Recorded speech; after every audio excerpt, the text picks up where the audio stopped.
And our next discussion will be about role of the ports in offshore wind energy deployments. It's going to be moderated by Edwin van der Broek, Regional Manager at Van Oord. Edwin, yes. I know that you have a few slides to share. How do we do this? Do we invite panelists yet, or? Yeah, okay, so we'll ask panelists to join Edwin. Uldis Chmielevskis from Liepāja Special Economic Zone. He's the CEO of there. Henrik Telgaard, COO, Port of Esbjerg. Margus Wigman, member of the management board in Port of Tallinn.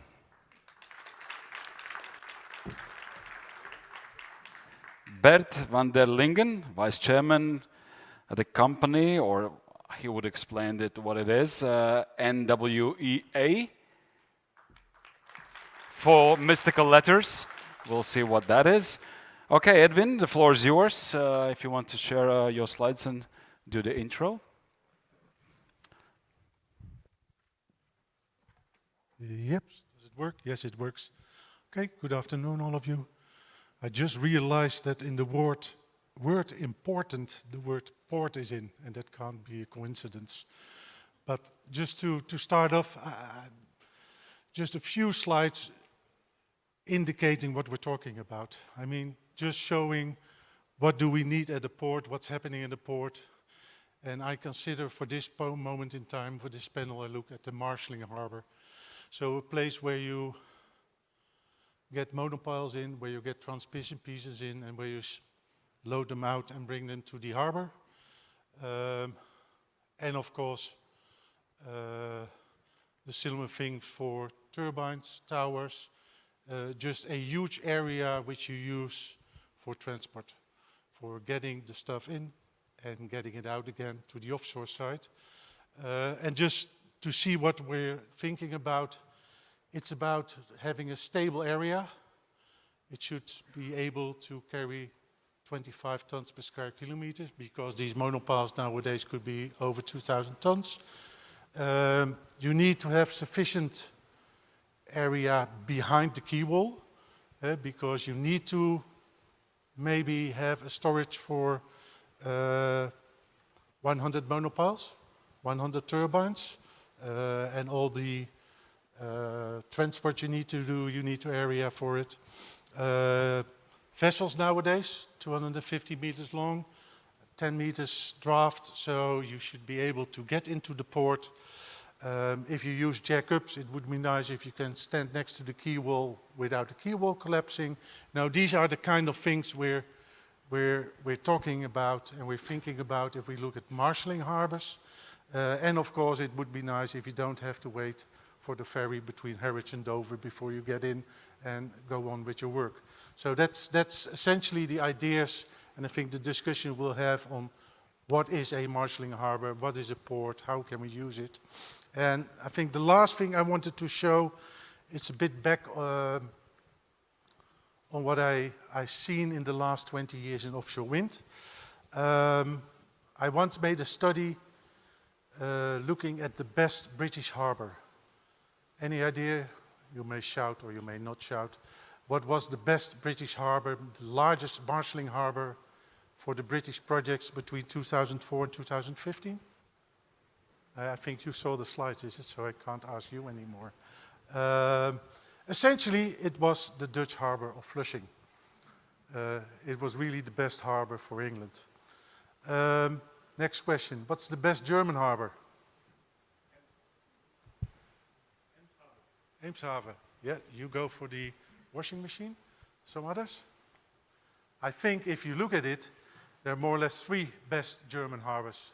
Eemshaven, the Dutch harbor, I think Esbjerg, especially for loading out all the turbines, and then Rønne for some Baltic Sea projects was the third best German harbor.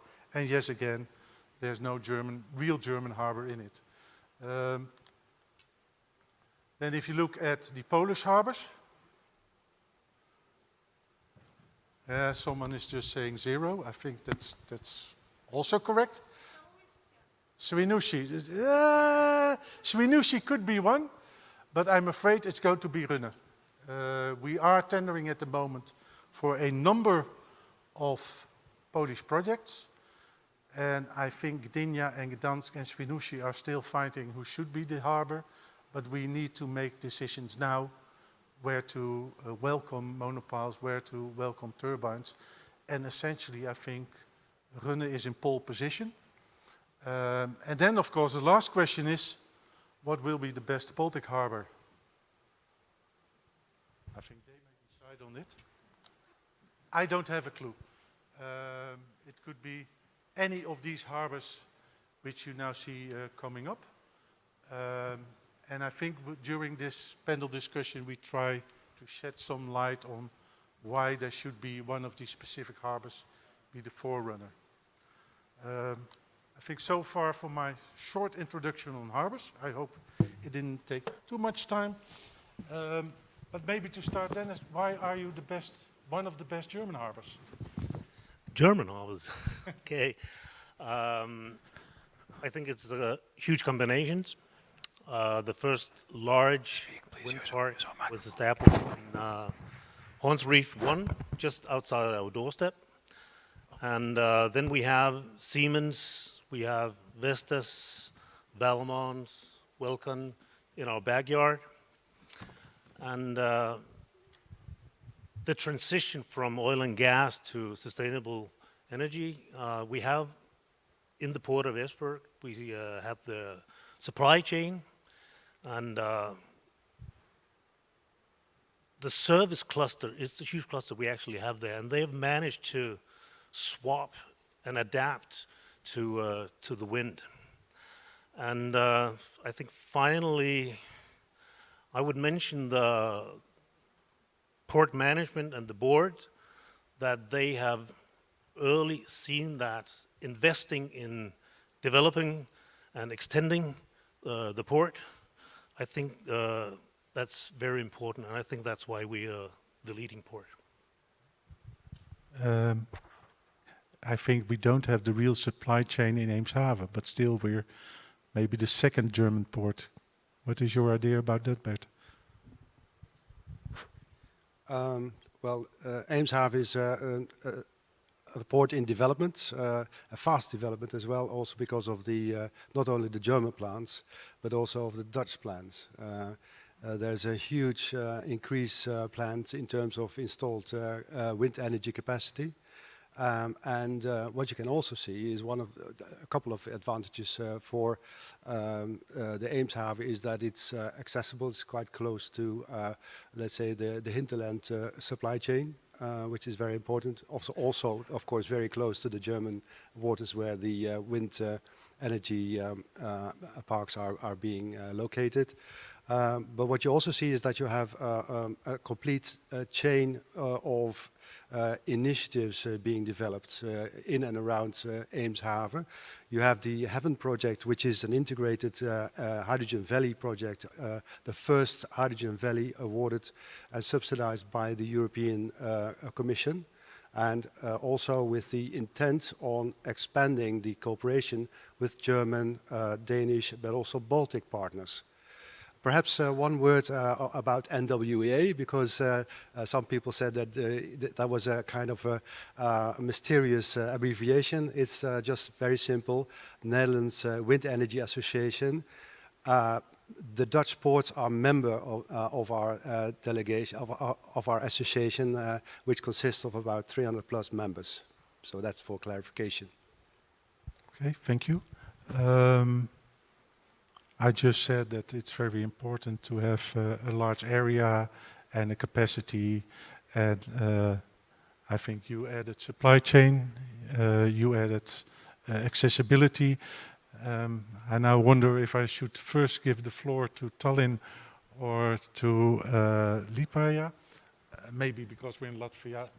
Your first reaction, why does Liepāja become the best Baltic Sea port? I have some comparison. You probably have, everybody had that, your parents, when you were a small kid, you have some sweets in a shelf a little bit above that you can reach. Yeah, but it's visible. And actually in Liepāja situation, we have those sweets a little bit above, but we see them. So it's 100-kilometer radius. Actually, mostly all of Latvian projects are located. And so location, that's probably is one of the most important things. So that's why we actually started to work on that. And second thing that we see, we have chair in the room that we have to pull to the shelf actually to get those sweets. And we have pretty large territory in our port area that we have possibility to develop. Yeah? And seeing requirements that you showed on previous slides, that's doable. And that's doable also because all Baltic ports are more or less in the same position. So there is no existing infrastructure in any of Baltic Sea ports. I mean, Latvia, Lithuania, Estonia. So probably for us, it's who will make the most convenient and most suitable infrastructure and as close as possible for as minimum investment as possible. Let's say putting all those things together, I see that Liepāja is in good position to go ahead and actually make it happen. Okay, thanks. Margus, you're very enthusiastic about Liepāja as well? Yes, I mean the competition is always welcome, and anyhow, if the building of the wind parks will start, offshore wind parks, there will be lack of ports. That's for sure. But coming to a question, why Paldiski or Port of Tallinn in Paldiski?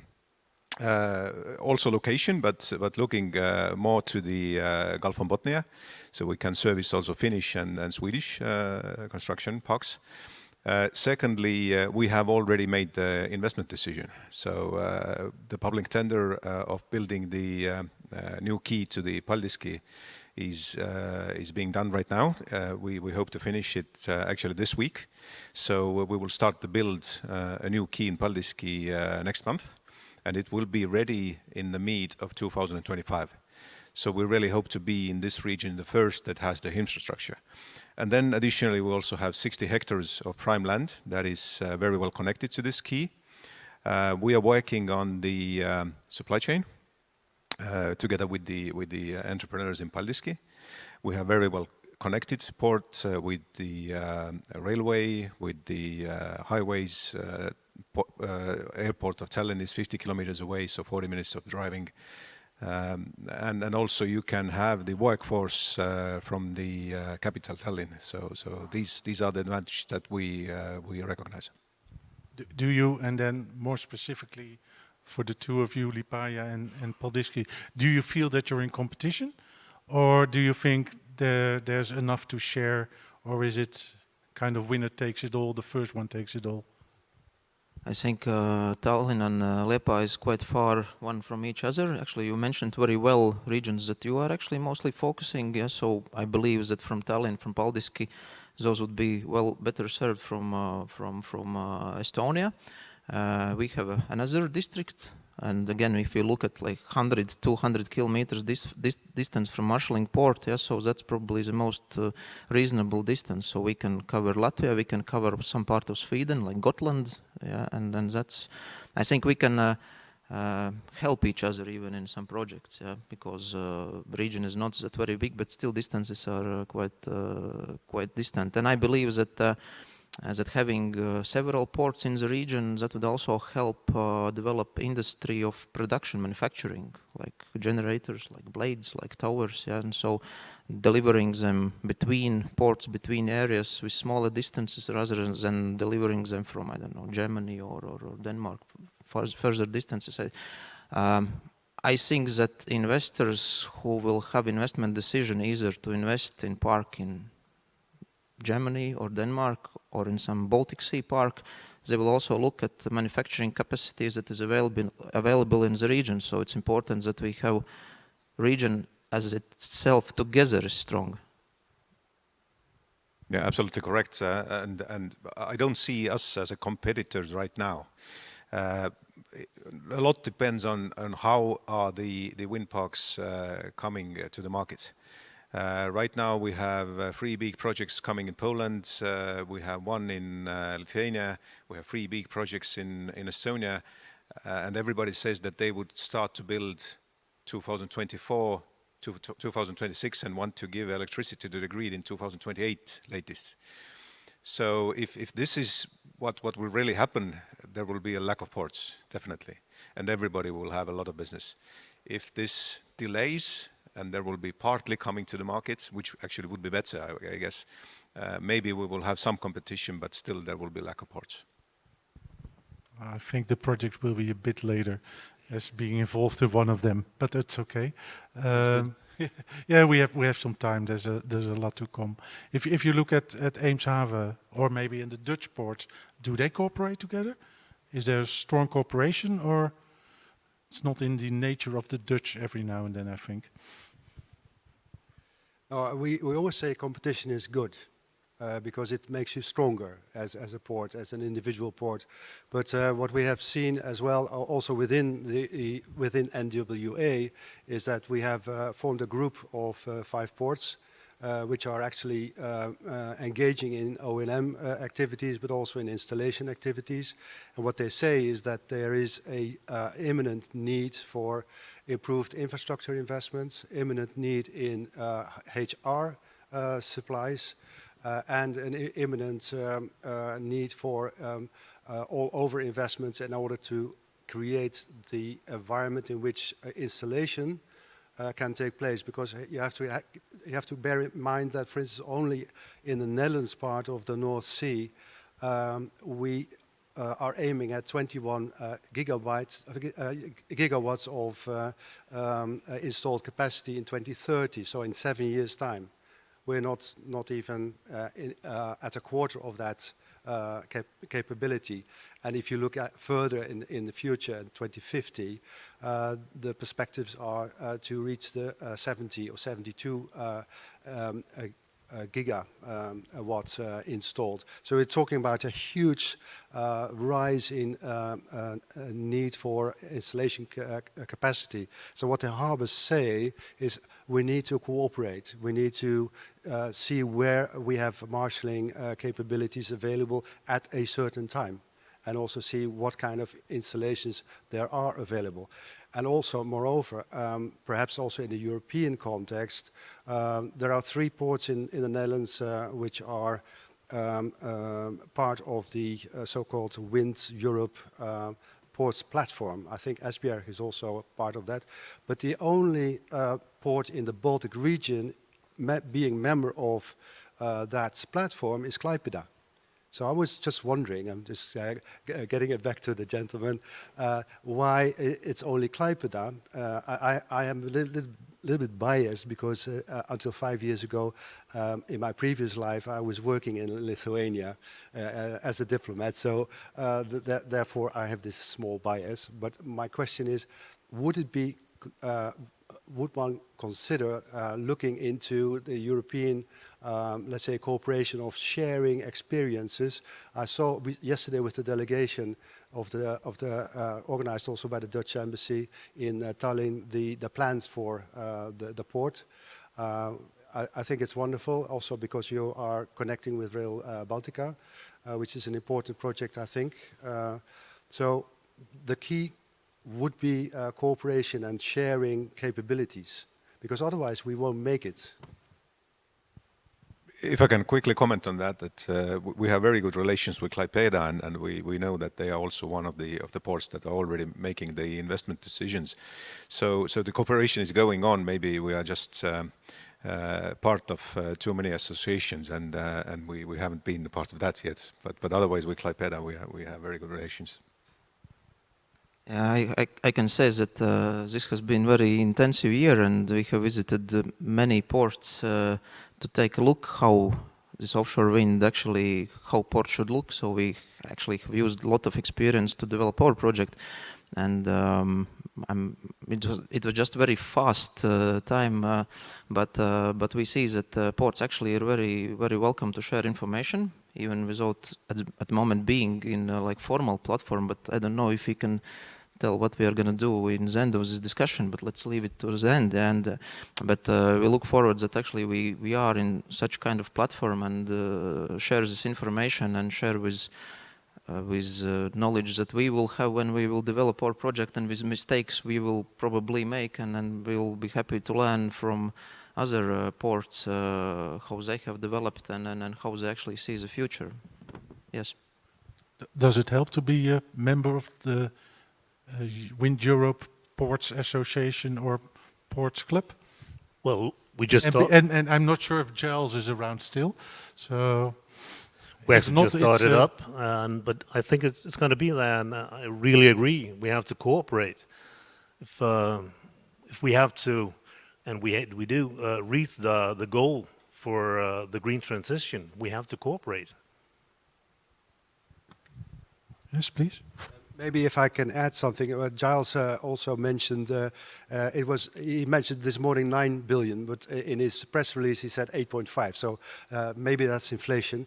But there is a need for investments to the tune of 8 billion on a very short notice.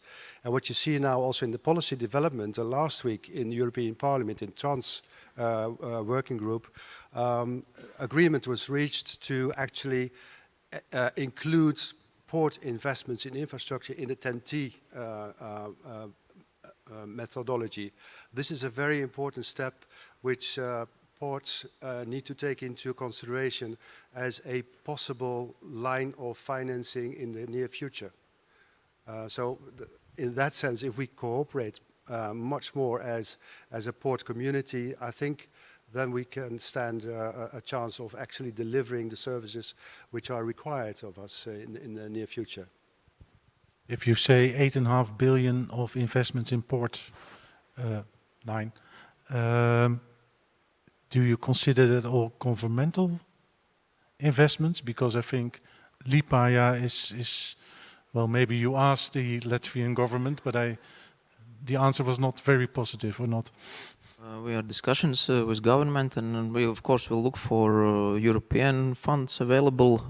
Every port infrastructure project takes quite a huge investment, and payback is slow, long. Yeah, so therefore, to make any significant development happening, it's you need to attract additional money from some kind of grant, etc. We had good discussion. Actually, we see that that ports that have commercial operation for many tens and hundreds of years, even they cannot afford do it themselves. They need support from government or from other institutions. Yeah? So to make it happen, and especially in such a fast pace as industry is requiring. We can maybe develop slowly, but that is not what everybody is expecting. Everybody is expecting to have infrastructure ready like tomorrow. Yeah, and to invest and to get it ready for tomorrow, you need a big amount. And yes, I think this will be very important for all ports in Europe cooperate with ambitious targets on this green transition results. Investments will be required in Latvia and Lithuania, Denmark, every port, and Estonia. And I know that Tallinn is using actually as well grant support to get your project done, and so we look forward to do it the same way. Okay, and I think I always recall that Bornholm more or less got a gift from the Danish government with a harbor, or is that a very wrong perception for me? I don't know, actually. How did it work at Esbjerg? I think you are more or less... You are lucky in a way that you could grow along, is it? Yeah, we have to pay on our own. No. Actually, next week I'm going to sign a contract with the consulting engineer to design and send out a tender for extending our port by 55 hectares. And it's going to be finished April 1st next year. So we're in a hurry. So you're ready for the next 10 gigawatt? Hopefully. Okay, that would be nice. I hear that Paldiski will be in time for the next projects. I think that will be for Liepāja the main challenge, is it? to align, because I think that's always for the new ports, I think the chicken and egg discussion. You know, when do you make the final investment? Because it has to be aligned with the projects coming up. If you're too early, you have idle time, you don't have projects. And if you're too late, they go to Bornholm, as happens in Denmark and Poland at the moment. How can you solve it? Is that something where you can look at, or maybe have other projects? Yeah, how we did it is actually that, and you said it very correctly, that it's a chicken and an egg question. But how we did it is that it's a dual use key.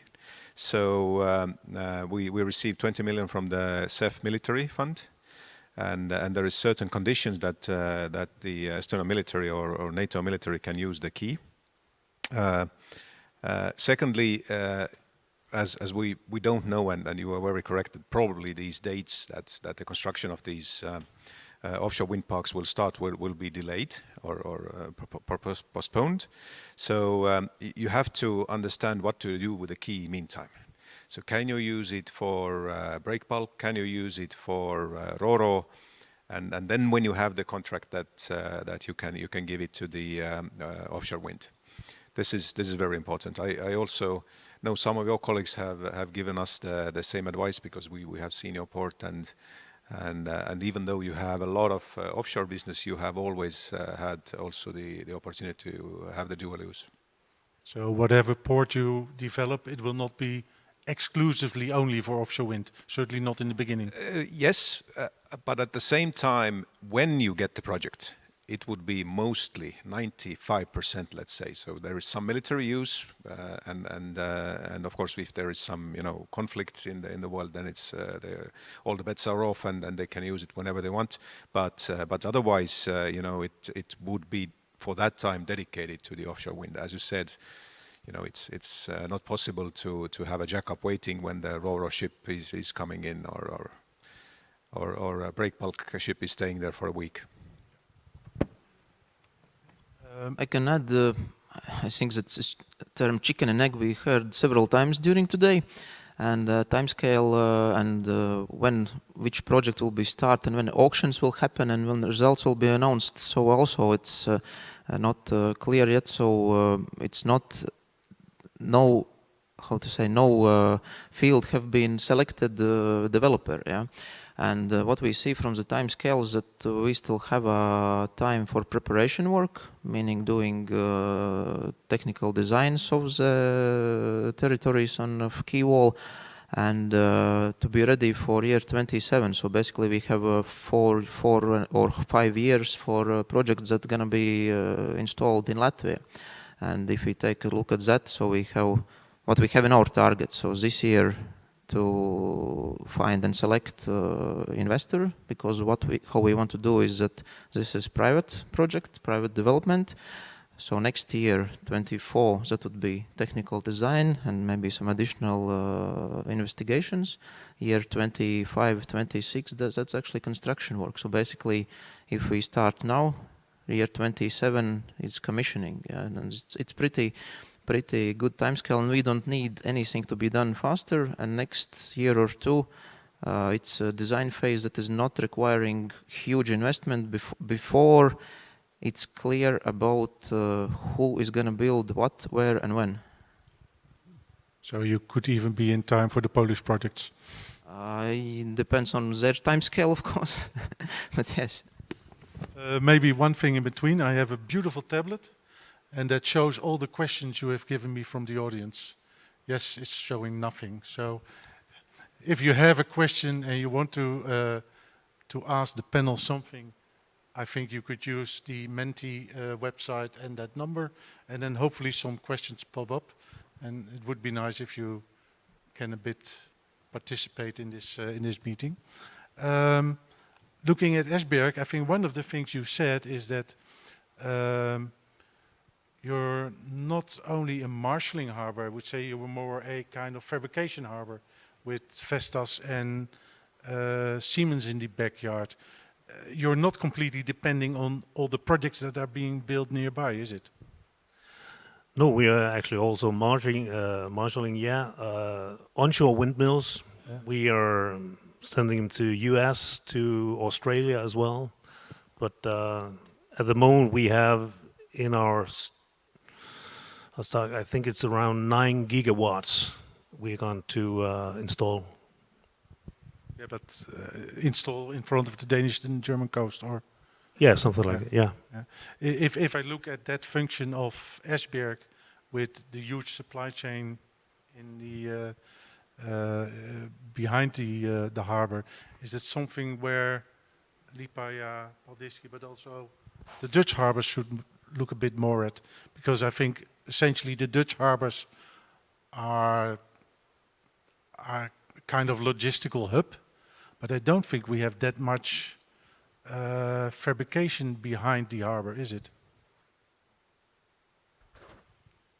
Well, the let's say the hardware is unfortunately we made a wrong decision in the 90s to not further develop the let's say the OEM part of the wind energy, but let's say the strong point of the Dutch sector would be installation, maintenance, landing of the energy, be it molecules or electrons. So yeah, there is a definite industrial basis, but more of a logistical nature than if you would say OEMs, which are responsible for the nacelles or the blades or what have you. But with one exception, that is SIF in Rotterdam, which brings me also to the question of the involvement of the government, because it was actually for the first time since decades that the Dutch government took a decision to ask InvestNL, one of the agencies liaised with the government policies in terms of industrial investments, to cooperate with SIF to build. SIF is the monopile producer at the Maasvlakte, let's say at the mouth of the River Rhine, west of Rotterdam. And they build monopiles for the offshore wind parks.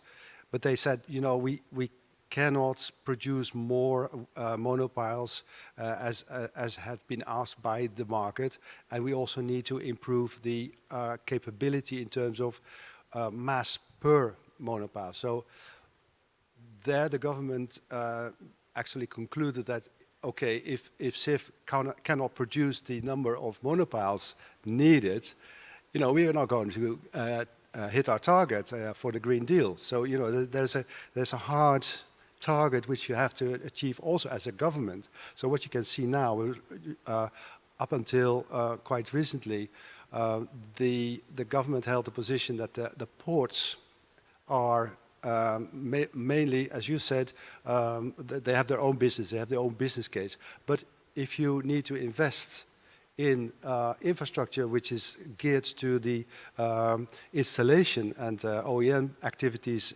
related to wind parks, and you cannot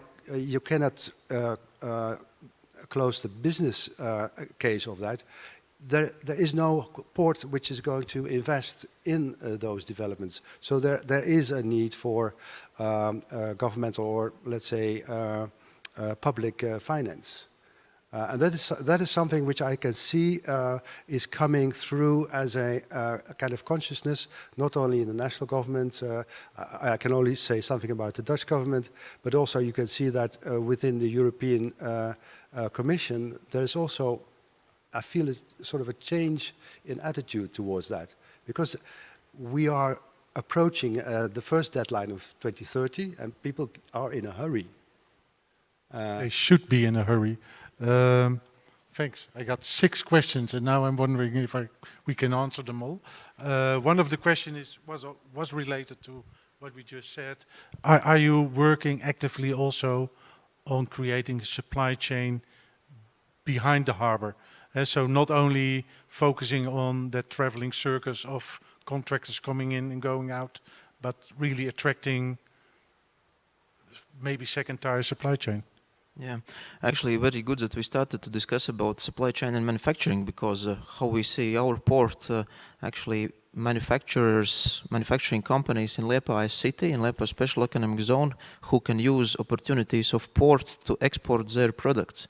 And that's actually our main philosophy, because we try to increase local content, local products in our port turnover as much as possible. So it means that factories not in the port will do turnover for port. As an example, that's more discussion probably for the next panel, but one company in Liepāja called UPB is actually developing and participating in one big project producing large size items for one wind park in Baltic Sea already. They start to work on that, and so it means that they will use existing port infrastructure without even building anything new, that they will do some pre-production in their factory in Liepāja, deliver those pieces to the port territory, assemble, do the final assembling, and actually load to the ships and deliver to marshalling port. Yeah?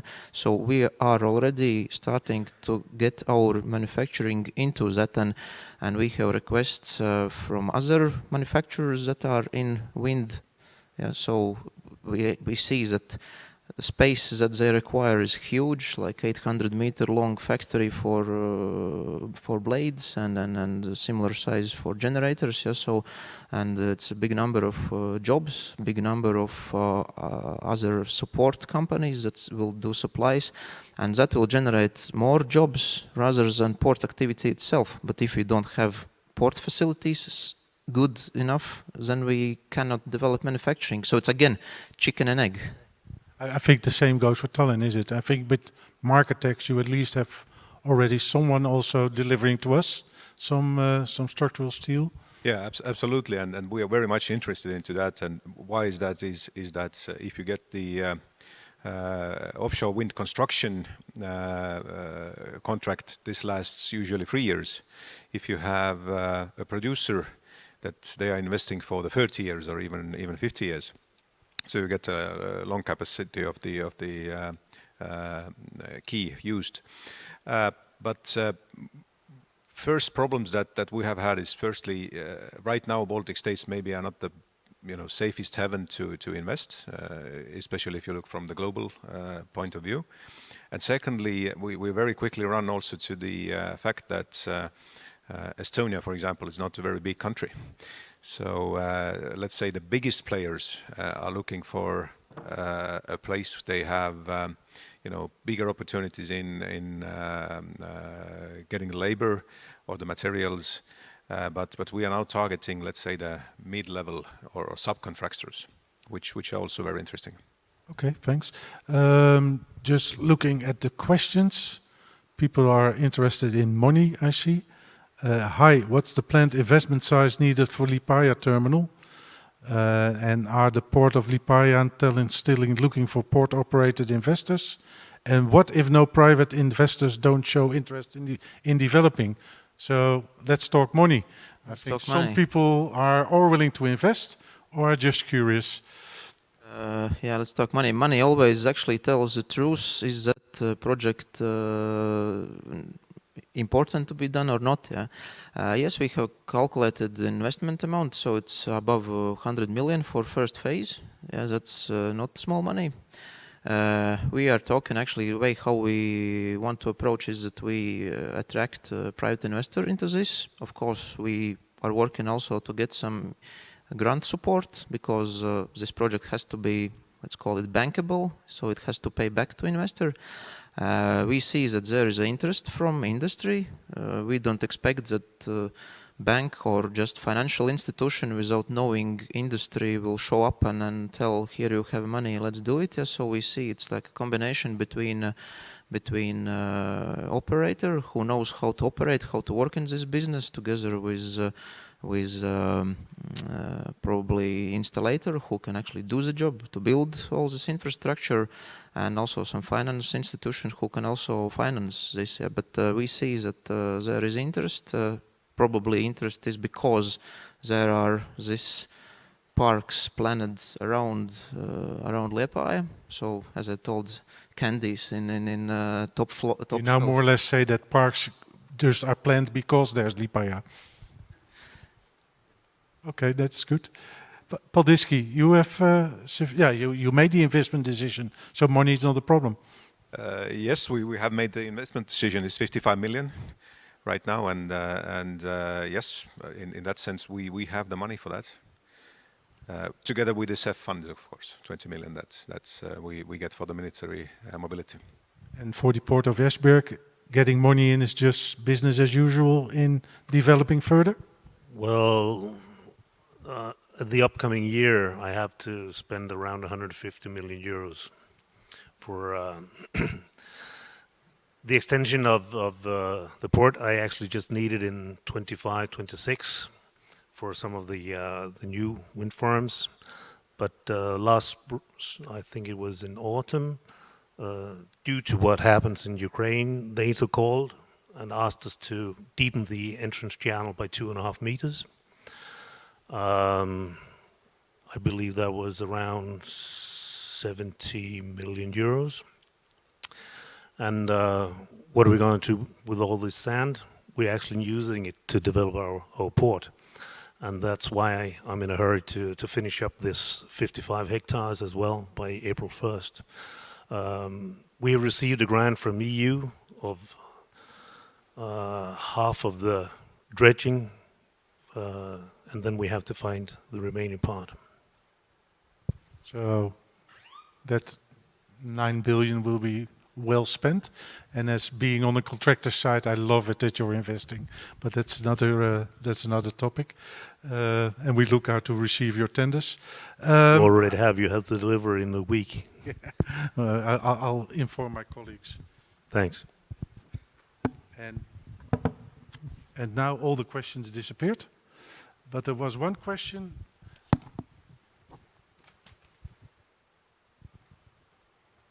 Saying something about climate neutral corridors and what kind of energies you would expect in the harbors. But to be honest, I don't understand the question. Can the one who made that question maybe detail a bit on how we should translate that and how I should ask it?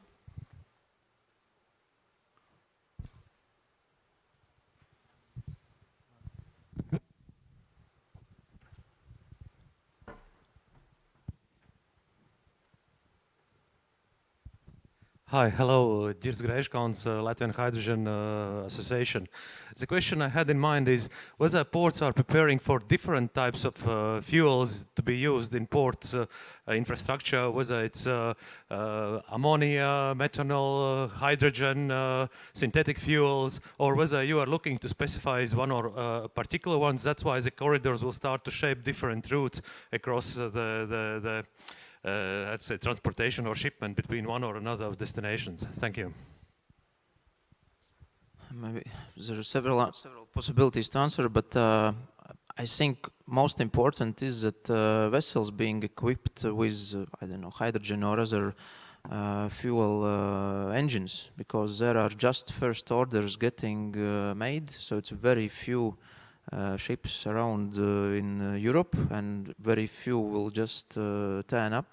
So you need to get like a critical amount to have this infrastructure made in the ports to supply to the vessels. Yeah, at this moment, it would be like, let's say, if you have one electrical car at a village, there will be no charging station. You will have to charge it at home. If there will be 100 electric cars in the village, yes, so then you will probably have a charging station near the shop or petrol station. Yes, so it's critical mass. It's just somewhere, I don't know how close. We're again at chicken and egg, is it? Because yes, we are just investing in a vessel that can work on methanol.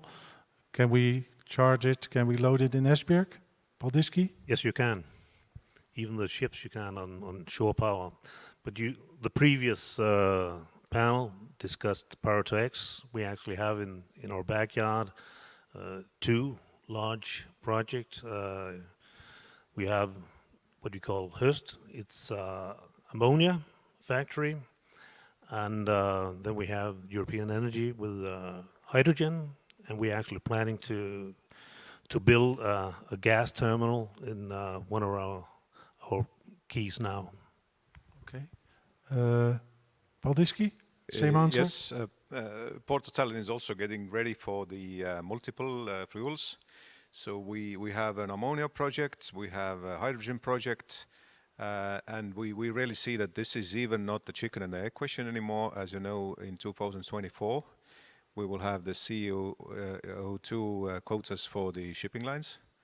50% first, 2025, 75%, and 2027, we will have 100% already. So this will start to develop now very quickly. And we also see that the most used one at first would be mixed fuels, so ammonia together with the traditional fuel, which gives you 40% less CO2, and then the methanol that you mentioned, but hydrogen is coming very quickly to that. What's happening in the Netherlands? Because this is not a question for Flushing and Eemshaven on its own, but most probably also something which happens in Rotterdam. Do you have any idea what's happening on these kind of new fuels in Rotterdam or Eemshaven? Yeah, a bit. Rotterdam wants to have the biggest chunk of the targeted import of hydrogen of 10 megatons a year, which was announced as a Commission's goal for 2030. But if you look at the projects which are now currently underway in the port of Rotterdam alone, you're talking about several hydrogen projects. You're talking about electrolyzer capability. There's one project which was had the final investment decision by Shell, aiming at building in the next few years an electrolyzer of 200 megawatts, which is part and parcel of the target of the government to create before 2030 4 gigawatts of installed capacity of electrolyzers in the Netherlands. And the most interesting thing I can see from, let's say, the latest development is that the government also has indicated that it's not going to be onshore, the electrolyzer capability, but also offshore, because they are investigating now the possibility to create a 500 megawatt installation offshore, north of Groningen, north of Eemshaven. And what you also see is that also in terms of to abate the exhausts from ships that are moored off in the ports of, for instance, Rotterdam or Amsterdam, you get also the system of electricity supply to the ships so that they do not have to run on their engines, so as to reduce the level of pollution in and around the ports. And then there are also large solar parks under development, also in the vicinity of the ports. And the last development, which is maybe also noticeable, is that in Groningen, a company has just announced a gigawatt battery project last week. So we're talking about very fast developments going on, which is almost, if you follow the news, it's like every day you have to follow up on 3 or 4 different new developments. It's like, you know, like that at the moment. So, very exciting. So next to marshalling harbor, fabrication harbor, sufficient area, supply chain, we completely forgot the power to X so far. Bet you know another one? Yeah, and that is, I guess you all 3 are into circularity. So if you have a wind park which is running for 30 years, well, the first ones are of that age. What are you going to do with the materials? I know that Siemens has started with recyclable blades, for instance, but a large part of the future function of harbors, of ports, will be also to service the recycling of old wind turbines. That will be also in future a major task of ports. Okay. Just conscious of time, I think we have some time for a question from the audience, and maybe someone likes to use the microphone as well. But next to that, I think we only had 5 chairs here, and there's another Latvian harbor who likes to play a role in offshore wind as well, and that's the harbor of Ventspils. And they wanted to make a comment and remark as well. So if that's possible. Oh, and I was wondering why the microphone is standing all along me. Ladies and gentlemen, from Ventspils Harbor, as you correctly already guessed, Edwin, thank you for giving the floor. Well, basically, first of all, I would like to comment on that the organizers have made a very wise decision not placing 2 of Latvian harbors at the panel, because then the whole discussion would be just about which is the only and the best harbor, and it could become more tense. Although we're good friends with Liepāja port. Well, from Ventspils port, we are also advancing in the area of offshore industry, and currently, maybe some of you have already noticed, we are tendering a detailed study. The tender should finalize. The submission date is due in a couple of weeks. And with this detailed study, we will assess all the existing port terminals, trying to figure out what type of investments or improvements are necessary to service the offshore industry. This is the one part. The other part, we will perform a detailed study on development of potentially new harbor in Ventspils port, which is dedicated for servicing the offshore industry in all the phases, starting from the construction down to O&M activities. So if there are some companies who would be interested to participate in that, there is still time left.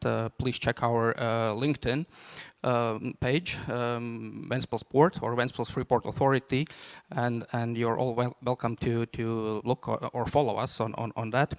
And as a port, we see our future in servicing the offshore. We see our future as Power-to-X hub on the Baltic Sea, and we will move forward on that. And of course, we are happy that the other ports are doing that as well. And we are cautious of the competition a little bit, but competition makes us stronger. And with this, I would like to thank the Port of Esbjerg for shared experience. We visited. Welcome. We visited you as well a couple of months ago. It was a wonderful visit to see one of the best practices, and of course all of other ports as well. Good luck for all of us in this, I would say, tough competition. Thank you. Okay, thank you very much. Any other questions questions from the audience?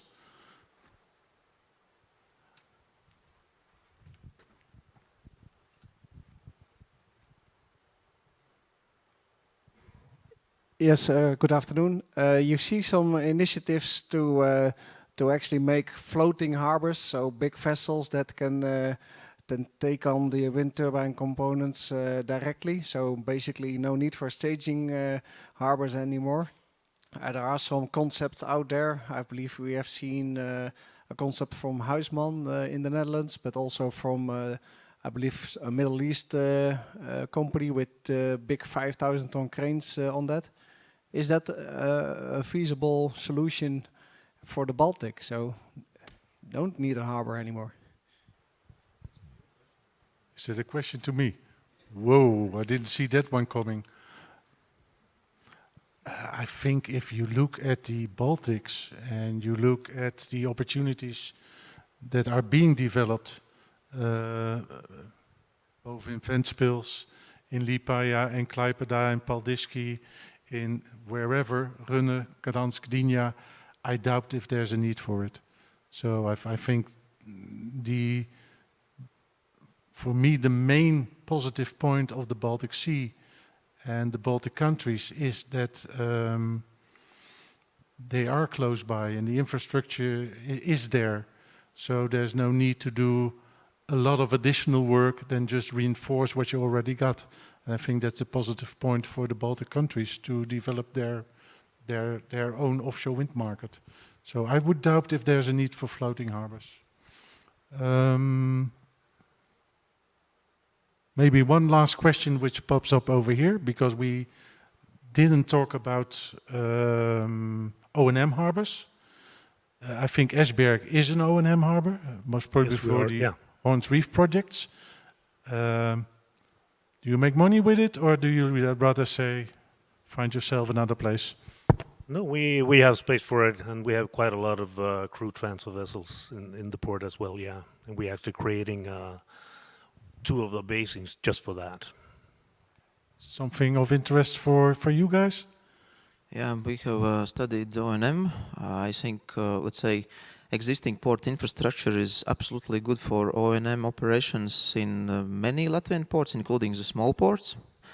So basically, the territories that were used earlier or currently used for fishing can be turned into O&M facilities. So I think this is much easier job rather than installation port. Something to add from Paldiski? Yes, we're very much looking into that, and not so much even for the ports. Even though we have a port on the island of Saaremaa, which is would be a very good place for that. But we are typically also ship owners, and we are thinking about maybe getting some ships done for this service. Okay, thanks. I think that's more or less the end of the session, because we have a special ceremony at this end of the session, and therefore I can thank the panel at least for being part of the panel and having hopefully an interesting discussion for you.